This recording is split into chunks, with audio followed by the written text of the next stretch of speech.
بسم اللہ الرحمن الرحیم۔ السلام علیکم۔ KNN اردو ٹی وی کے ساتھ میاں ارسلان فہیم۔ ناظرین آئیے آپ کو لے چلتے ہیں آج کے ہیڈ لائنز کی جانب۔ خبر شامل کرتا ہوں بھوآنہ سے۔ بھوآنہ شہریوں کو ان کی دہلیز پر سہولیات کی فراہمی کے لیے پولیس موبائل خدمت مرکز آج تھانہ بھوآنہ میں موجود ہے۔ پولیس موبائل خدمت مرکز میں شہریوں کو مختلف سہولیات فراہم کی جا رہی ہیں، جن میں پولیس کلیئرنس سرٹیفکیٹ، FIR کا اصول، بچوں کی گمشدگی کی رپورٹس، ڈرائیونگ لرننگ لائسنس، جدید لائسنس اور کئی دوسری سہولیات فراہم کی جا رہی ہیں۔ شہری ان سہولیات سے استفادہ حاصل کر رہے ہیں۔ اس حوالے سے شہریوں کا کہنا ہے کہ یہ محکمہ پولیس کا ایسا اقدام ہے کہ ہفتے میں 2 دن موبائل خدمت مرکز بھوآنہ میں آتی ہے، جہاں پر ان کی کئی سہولیات فراہم کی جا رہی ہیں۔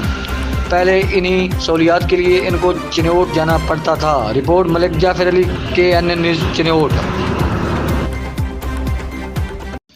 اب تک کے لیے اتنا ہی۔ مزید معلومات کے لیے دیکھتے رہیں KNN اردو ٹی وی۔